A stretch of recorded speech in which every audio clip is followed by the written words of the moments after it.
start recording. You're all set. All right, so it's 7:00 p.m. on Thursday, April 14th. I'd like to call the Town Council Rules and Procedures Committee meeting to order. Councilors Eric Moore, Sean George, and Frank Souza are present. So we have a quorum. Deborah Ward will be recording minutes, and the meeting will be conducted remotely via Zoom. We encourage any interested citizens to participate via the link or phone number posted in the agenda. So I think the first item on the agenda is the approval of meeting minutes. I'd entertain a motion to approve the minutes from March 24th meeting. So moved. Second. All right, so we'll do a roll call vote. Frank, Yes. Sean, Yes. and I am also a yes, so the motion passes 3-0. The next item we have is public comment. Do we have anyone from the public who would like to comment? Okay. Carlton, I see your hand up. Thank you very much. I just quickly, I'm glad you're picking this up again because I think it's really important to hear from the library trustees in terms of why they did this. I was chair of the committee, the board of trustees for several years during my 10-year career there, and we had significant authority over all gifts that were given to, and trusts that were given to the library. And it's rather disappointing to see that the current admin code says the library trustee as a board is an advisory committee to the town. So I think you need to really reconsider and understand why this is being put forward. The other thing is, I'll note one grammatical error in this. On the first paragraph, term B of office, the Board of Library Trustees shall insure, I-N-S-U-R-E. I don't think you're going to provide an insurance policy, so it should be E-N-S-U-R-E. Thank you. Great. Thank you, Dr. Hunt. All right, I don't think we have anyone else on, so we can end public comment. Moving on, discussions, we have none. Moving on, legislation referred. We have DFY 22-004, Bridgewater Town Charter, Article 3, elected officials, library trustees. And so maybe just to refresh our memories a little bit on this one. This one had been, I did discuss this with the town attorney a while back, and he had raised concerns that some of the language in here was at odds with rights that are granted to other governing boards and other parts of the charter.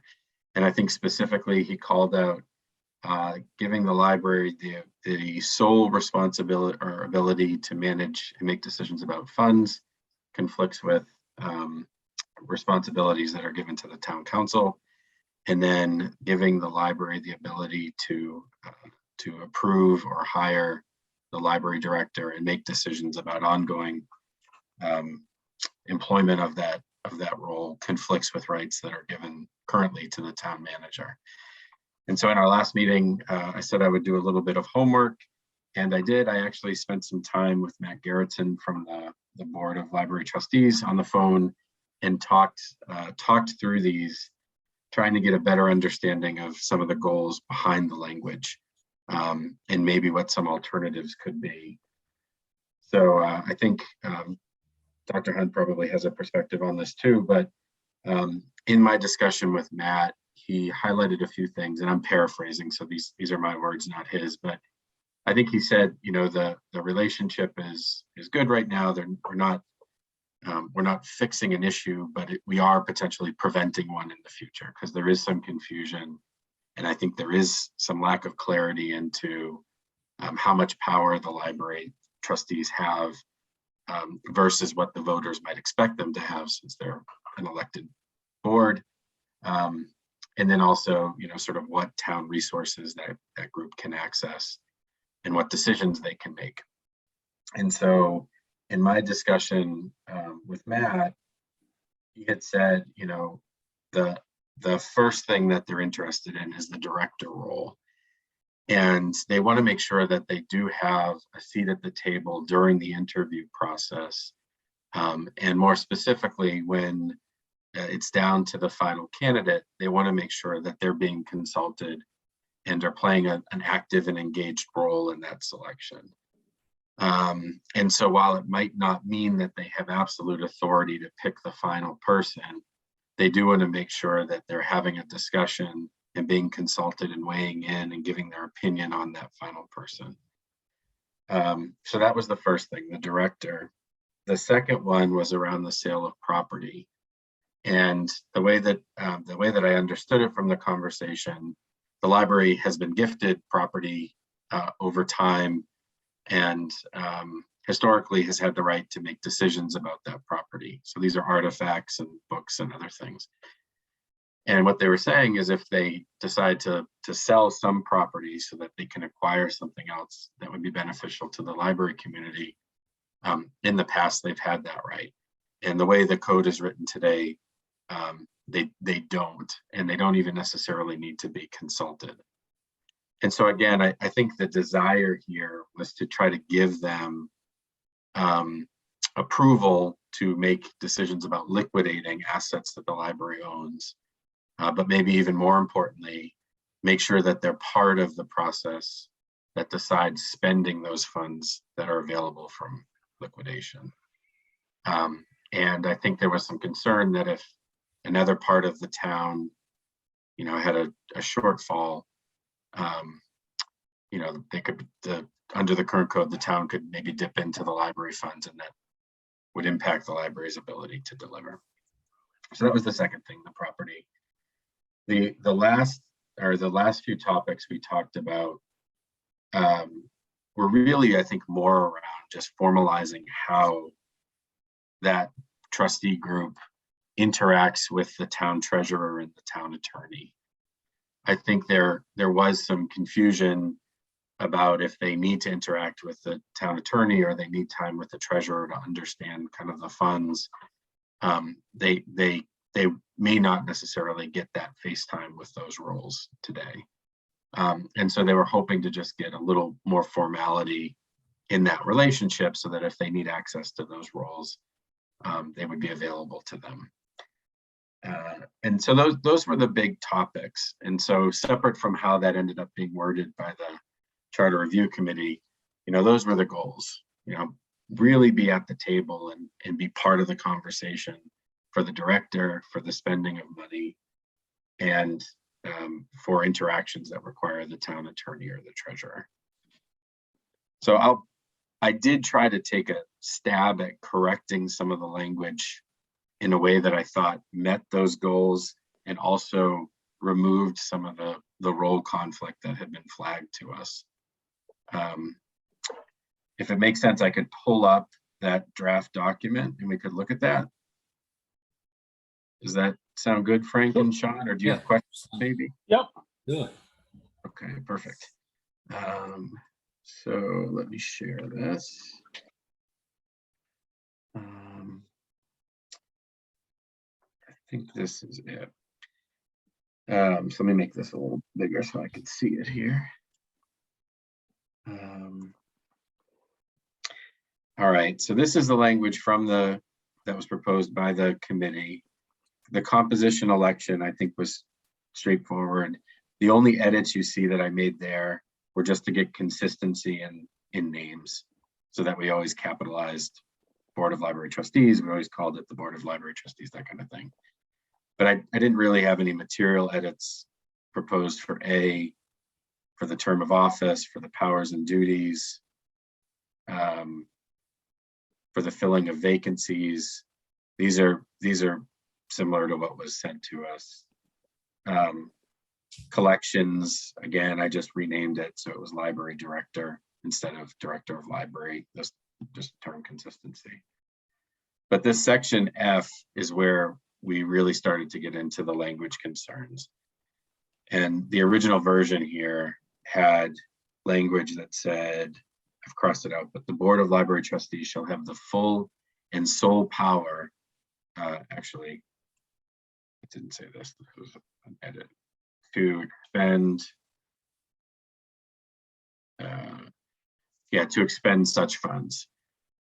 And this is what the town attorney had flagged and said they don't have the full and sole power to expend funds in Bridgewater. The town council does. So my proposal here was that we could say, when the Library Board of Trustees sells this stuff, we could say expending the funds resulting from that liquidation requires additional approval from the Board of Trustees. So similar to the way some things that the council does require different additional approval by the voters, this is just an additional approval that would be required. And then I put in language to say if the trustees fail to take action on that request within 30 days, the request is essentially considered approved. So this doesn't give the Board of Trustees full control to just make all the decisions, but it does give them the opportunity to stop the spending of this type of fund if they didn't agree with it. I'll pause there so you can read. Is that big enough to read? Yep. Okay.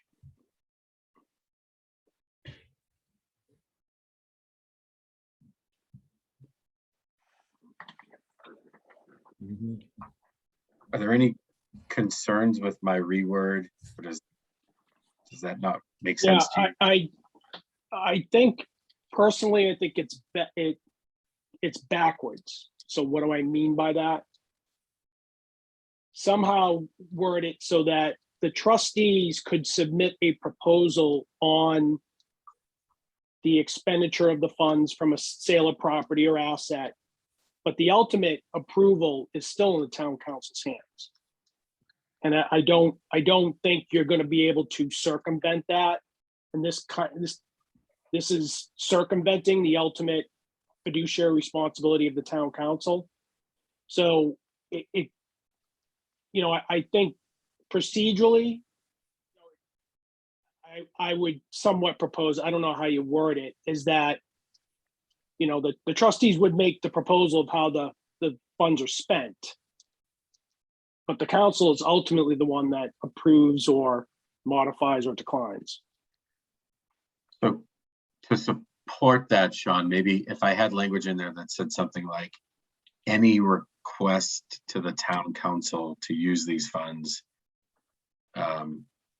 must be accompanied by an opinion or something from the trustees.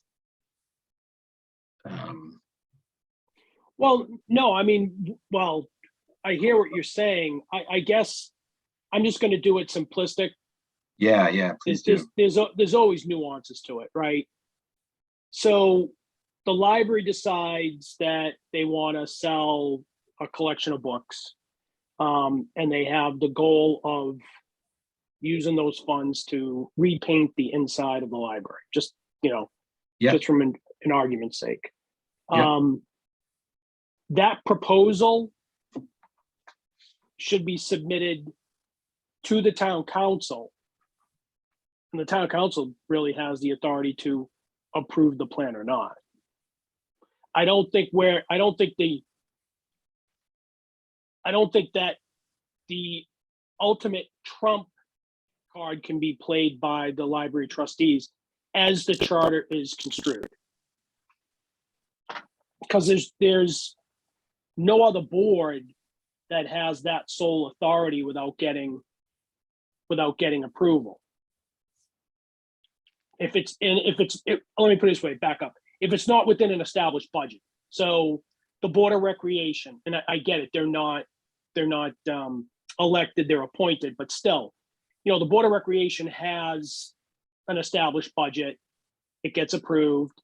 They can make all those expenditures within the budget. They don't have to keep coming to us. But if all of a sudden the Board of Recreation decided they wanted to, sell some equipment, something, and use those funds to purchase new equipment or something else, that ultimately would have to come to the town council to approve that expenditure, the sale and the expenditure, because it's ultimately it's a town asset. So if the trustees have the ability, the trustees have the ability, say the town council says, we want you to put it all away, not spend it at all if you're going to sell the books. The trustees can't have the ability to say, no, we're not going to do that.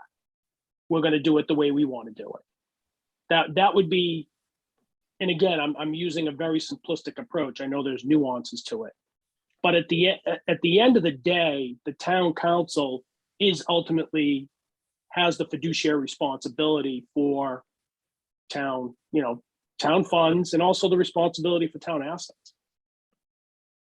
Got it. And I know I someone guess- can go out there and find small exceptions, but I'm looking at it from, a major type of approach to it. And I Yeah. know what the trustees want to do, and I'm not, let me put this on the record. I am not doubting that the trustees can, operate in this manner. That's not my point. My point is, as the charter is construed, you can't have a board being the ultimate decision maker that could trump a town council decision. Unless you want to go in and propose a change in the charter to allow that for the library trustees, but I haven't seen that. This is more of making the trustees, much more of a functioning board, which I understand, but it still has to fit in the confines of the charter and the admin code as well, if there's any admin code challenges to it. Yeah. And I think we talked about this before. I totally understand that the trustees want the ability to have input on hiring a new director. But as the charter is construed, the town manager has the ultimate authority to, hire and fire everyone except for the town clerk, and the trustees, obviously. But I think, giving them input would be fine in expected, but I don't think you're going to be able to construe it so that the library trustees have the ultimate authority to say, this is who we want, and the town manager doesn't have the ability to make that his or her decision. Right. So then I'm wondering if that's like the foundation where the town is funneling all of those decisions through us, through the town council. Maybe what we could do in the charter is build in a conversation vehicle to just make sure that we are connecting with that board of trustees to just hear them prior to making any decision. And so I think you can build it within this ordinance on a process. The town manager will consult with the library trustees. I'm just throwing things out there. yeah. The process of interviewing, things of that nature. And the town manager shall convey to the town council, what the ultimate support or decline is for the trustees for whatever we're discussing. I think short of giving them the authority to say yay or nay, we can probably put that in there. And that, say for instance, we need a new library a new library director. And, we have the ability to ask the town manager within that process, has he heard from the trustees? Do they support it? Do they not support it? But again, that support or non-support is a discussion topic, but I don't think you can take the ultimate ability for the town manager to hire that person out of his or her hands as it's construed right now. Got it. So maybe with that in mind, I think I put language in the library director that aligns with what you're describing, Sean. So maybe if I show that and it does fit, we could use a similar set of language or approach for the spend piece. So this is the library director. I've essentially taken out everything that talks about the term length and the renewal, because there isn't an employment contract, it's an at-will employee. And I replaced it all by forcing the communication.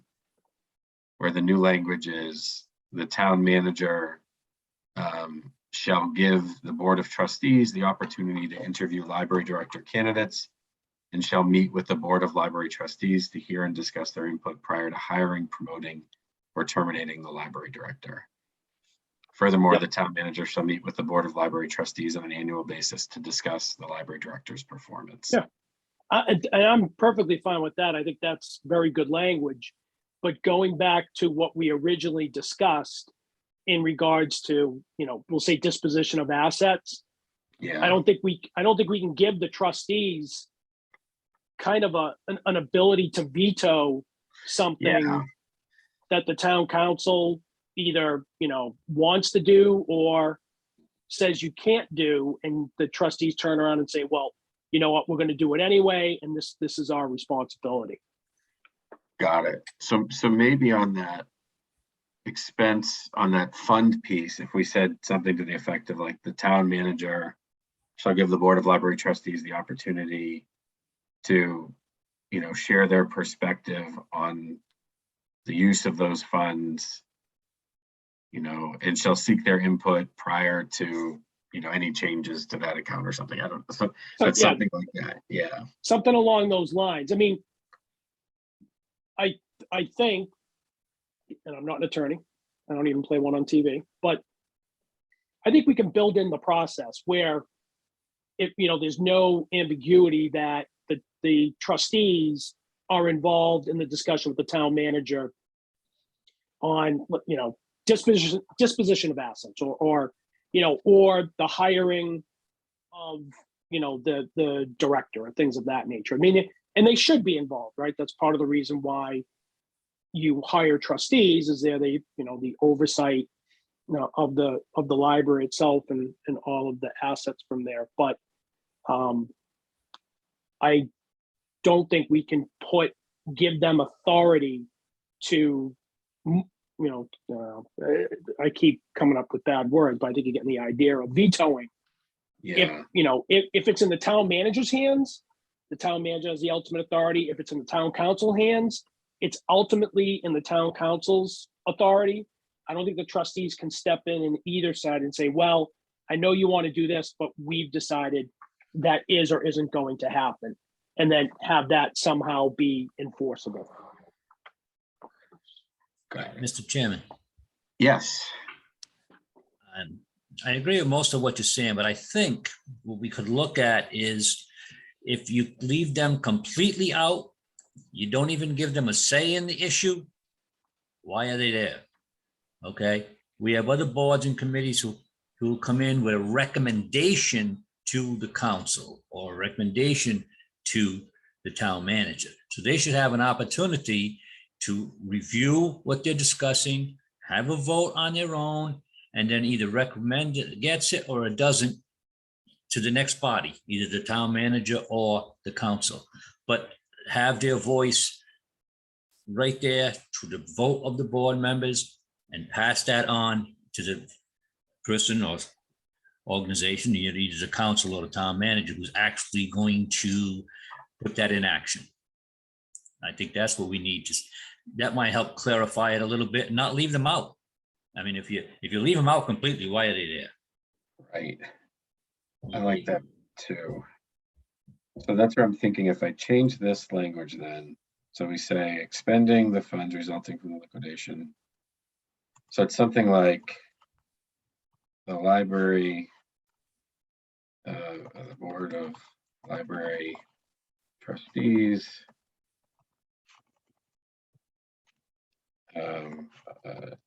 trustees shall be consulted prior to expending any such funds. Shall be consulted, shall have the opportunity to discuss, maybe just shall be consulted. So if we had the Board of Library Trustees shall be consulted and asked for an opinion, something like that, or shall be You know, they consulted. can make a recommendation, and yeah, we want it, or yeah, we don't want it, and then the council or the town manager has the ultimate, justify why you don't want it, justify why you want it. And then, as you know, Now they become part of it. They're not just, okay, Yeah, so if we had then any such funds. So the Board of Library Trustees shall be consulted for a recommendation prior to expending any such funds. For the funds resulting from the liquidation of such property. And we could keep this stuff in here then. Let me see, I'm just gonna clean this up really quick, take out stuff that I had suggested.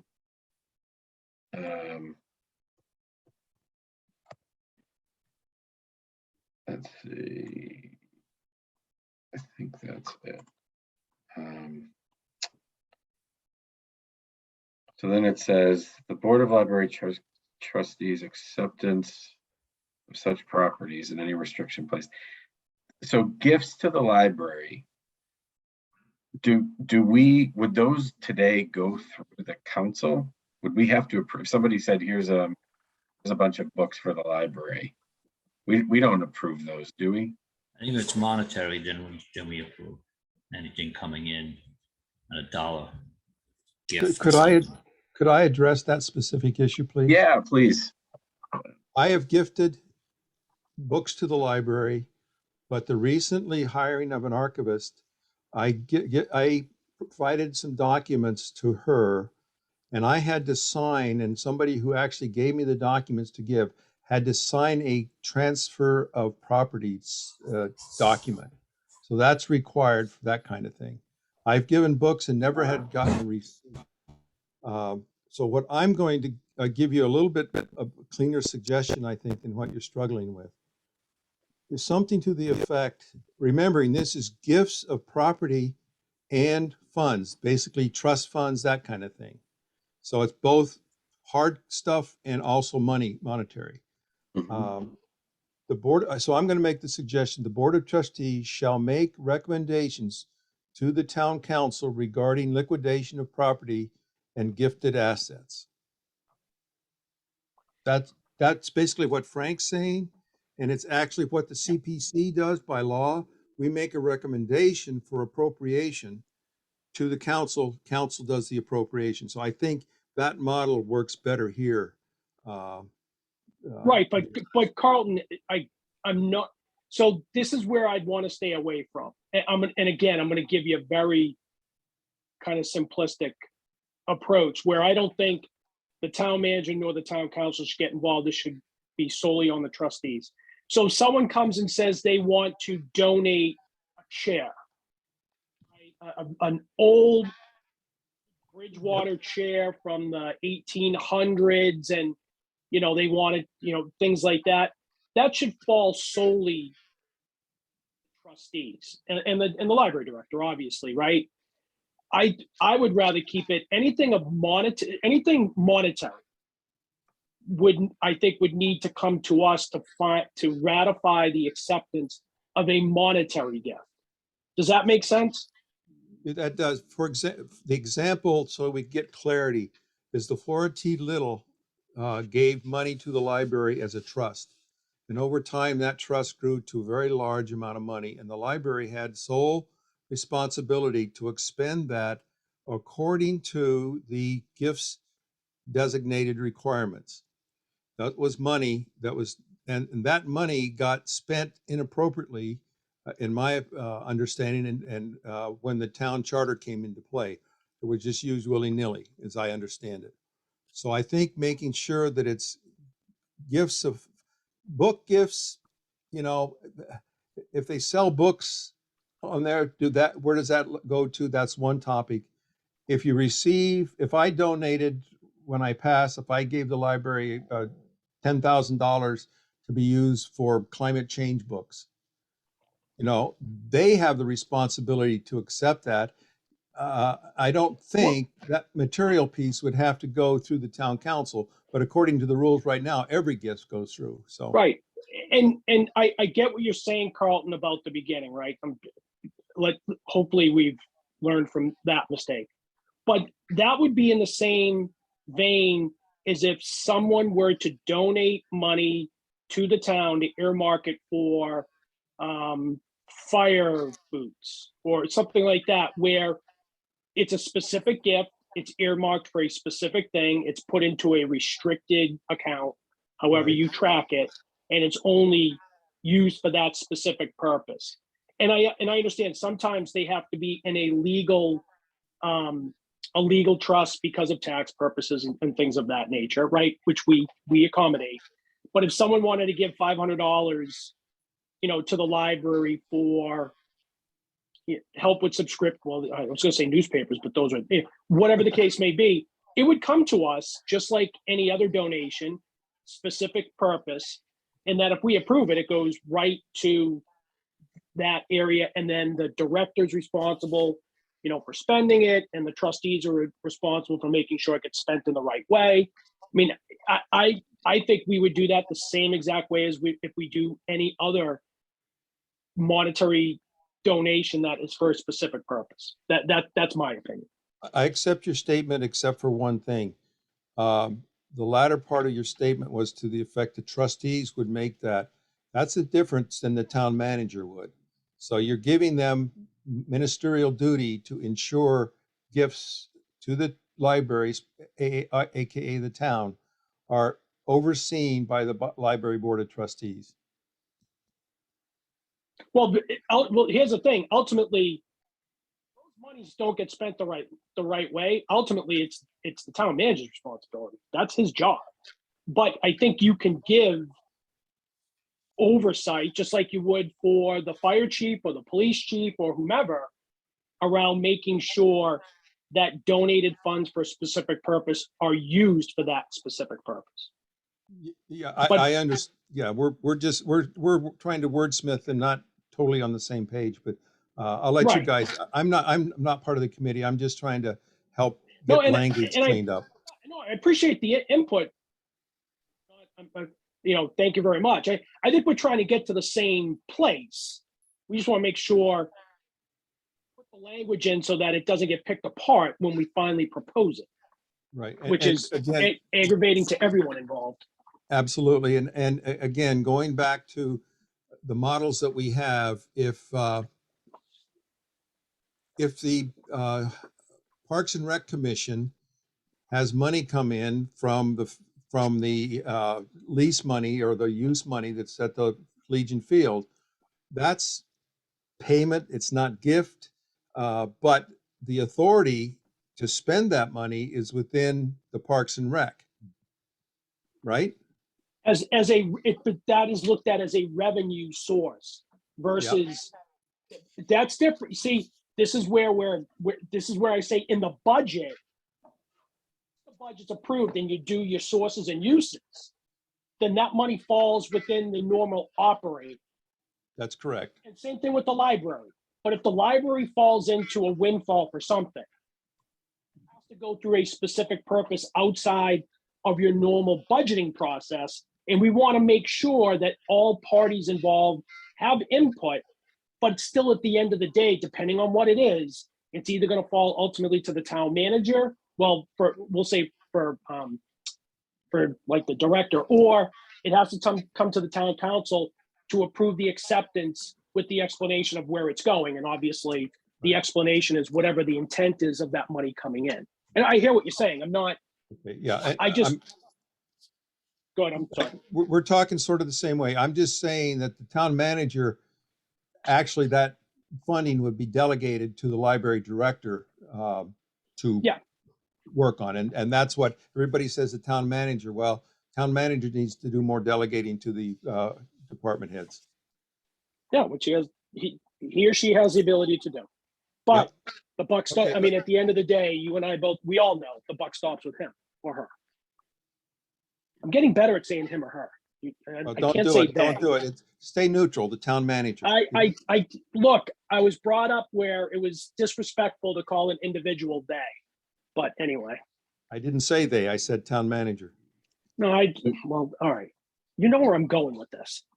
Let's go. Anyway. I'm out right now. So Okay. maybe if I could just, I want to make sure I'm trying to sort of capture the words as they're coming out. So I think right now what I have is the Board of Library Trustees shall make recommendations maybe to the town council, to the town manager and town council on the acceptance and use of all gifts, maybe to the town council, to the town council on the acceptance and use of all gifts of property, including but not limited to funds that have been, is, or will be given to the Bridgewater Public Library. Period. That sounds good to me. Yeah, and then I think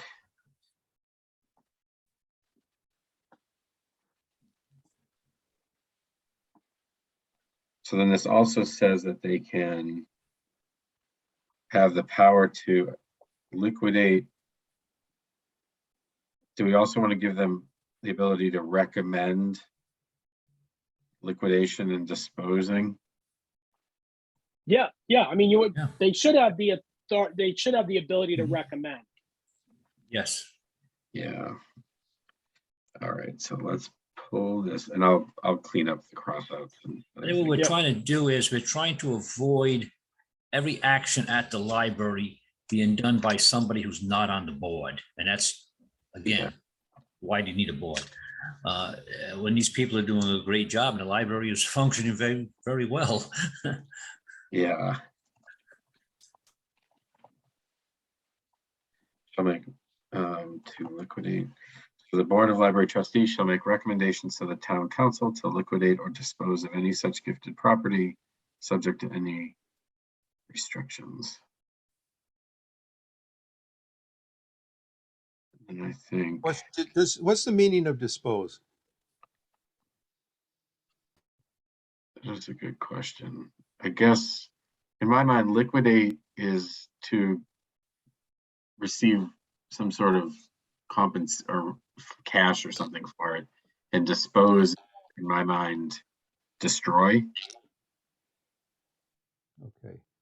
I think the question there, if I might intercede for a moment, I think the question is there, who has the authority to approve expenditure of trust funds that are specifically gifted? So liquidation means, as you say, get rid of it. It's done, it's gone, it's no more to be. Disposal, yeah, probably throw away. But I think there's a question of who has the authority to approve expenditure of trust funds given to the library in the past, now, and future.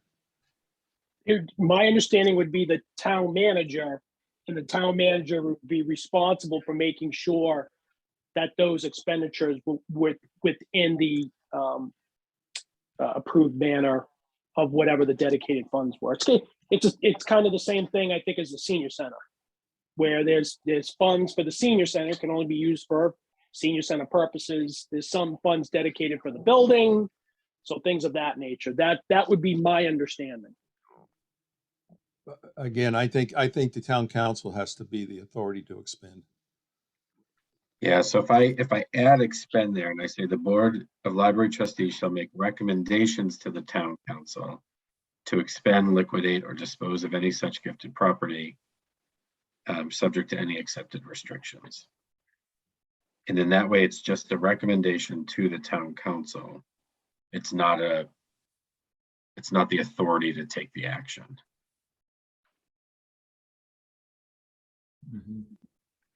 Maybe Frank and Sean, Yeah, does because that? then after the recommendation is approved, then they're the ones who are actually going to be doing it. You know, people at the library, the town manager is not going to go down there and do that stuff, and we're not going to be doing that stuff. They're going to Yeah. fall back on them once it's approved. Right. And then there was this property provided to the library by the library department to run the library shall not be considered property given to the Bridgewater Public Library for the purposes of that section. I think we could probably just keep that in too. So I think what we would end up with is this section here.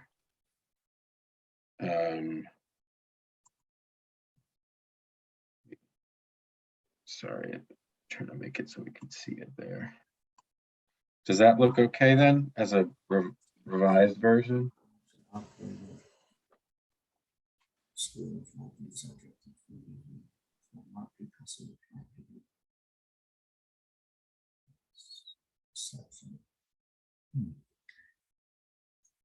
to figure that Yeah, it's out. fine to me. Okay. Property provided to support and maintain operating budget, yeah. Yeah. Because that's specific why, you know, why Yeah, that property is being given. We've already discussed specific something being dedicated to a specific area, and this is what it does right here. So that sounds good to me. It's me again. I'll give you an example. Library has, director has applied for CPA funds for purchase of some historic preservation type equipment, et cetera, and lack of a better word. CPA will be considering that, but that becomes part of their operating budget. It's not something that would be, it's provided by public funds. So this doesn't, what I'm trying to say is this particular paragraph takes care of that, that it's not something that's subject to the issues that are in this paragraph. Thank you. great. Thank you, Carlton. Okay. And then I think if we're maybe looking to match that, so in the library director, maybe if I could just throw some quick paragraph in there to the town manager.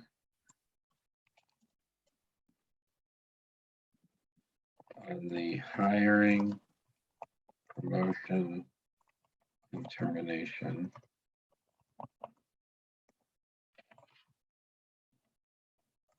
Of the library director. Then we have the language there would be the Board of Library Trustees shall make recommendations to the town manager on the hiring, promotion, and termination of the library director. And then I think this one in particular, I think we wanted to do a little bit of like forcing the involvement there. The town manager shall give the Board of Library Trustees the opportunity to interview library director candidates and shall meet with the board to discuss their input prior to hiring.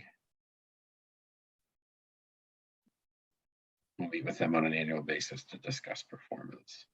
You know, you're putting that on the town manager, but it's really the HR department. Okay. Let me see. Recommendations to the, Again, you can delegate it to the department, yeah, but he can oversee it. 'Cause that's what he does, right? yeah. Yeah, to review the library. The town manager.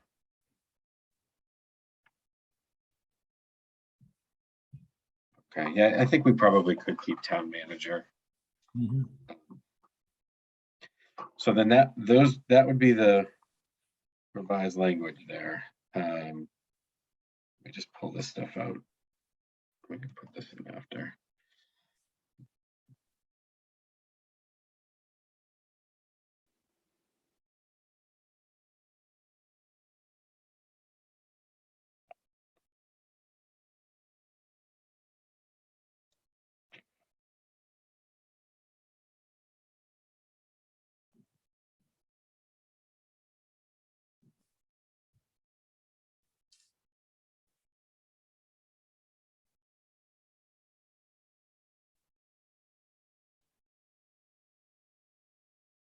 Maybe prior to.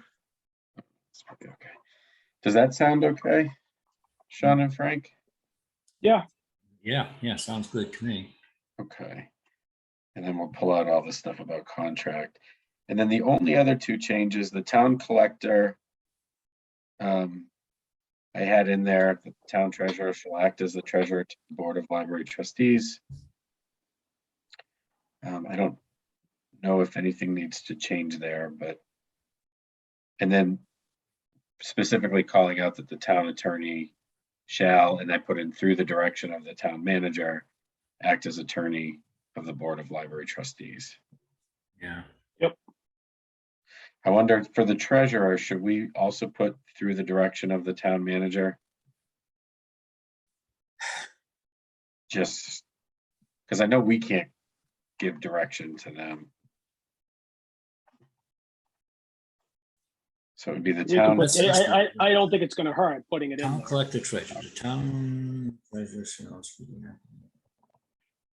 There we go. So let me do that. So then.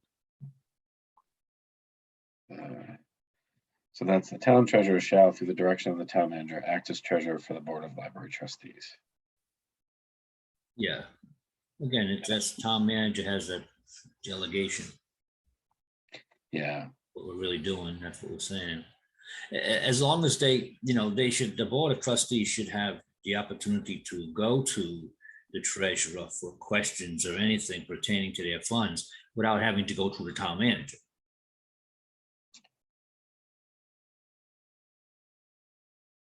Shouldn't have to go through 2 steps to find out X number of dollars in what fund, for an example. so you're, Frank, you think take that out?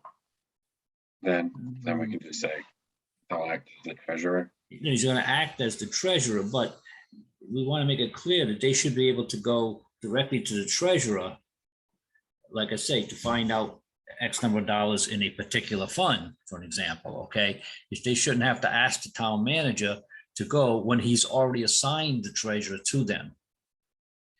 Yeah, so we could See what put I that, mean? and maybe we just add the second sentence, the board of library trustees may directly request from the treasurer a report setting out the funds retained by the town, request and receive.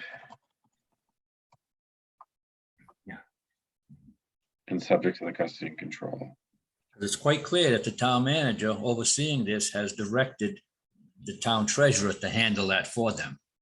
Yeah, And now, how do they how do they interact with the treasurer? That's what our next sentence does. yeah. Yep, I like that. Okay.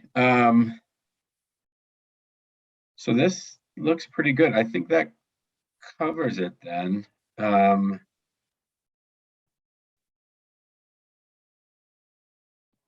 So do we want to push this back to the town council as is, or do you want me to run this by anybody else before we put it back to the council?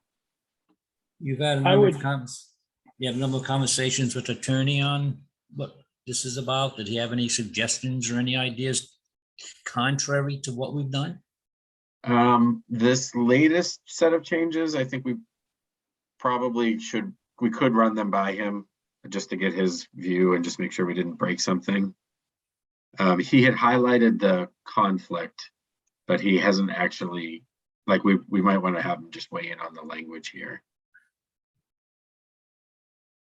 Yeah, I mean, I would make a motion to recommend it as amended, pending legal review. I'll second that. And if they're, Eric, I'd leave it up to you. If Jason comes back with substantial changes that are needed, then we probably do need to come back, review those, and then move it forward. The last thing I think we want to do is do the nitty gritty work at a council meeting. That's not to say that some of this can't change, but I think the one thing that we want to avoid is we present it and then Jason has, issues with it in regards to legality. That's all. I mean, some people may want to change some of the wording they don't like, or the process. That's a whole different thing. But at least we know that if the council accepted it and approved it as presented, that we wouldn't have any conflicts that we're aware of. So that's my recommendation. Yep. Agree with that. Okay, great. I like that. So then we could take a vote on that. And then between now and the council meeting, I'll connect with Jason. And if he flags anything, we can pull it back into committee. Yep. Okay, perfect. All right, so I think the motion on the table is to recommend as amended pending legal review. We'll do that by roll call vote. Frank? Yes. Sean? Yes. And I am also a yes, so the motion passes 3-0. And I think that was it. That's all we had on the agenda for tonight. So I think I would Make a entertain a motion to motion. adjourn. Yeah, perfect. I'll second that motion. All right, roll call vote. Frank, Yes. Sean, Yes. and I am also a yes. All right, thanks, guys. All right. Have a good night, all. Have a You good too. night. Bye-bye. Thanks.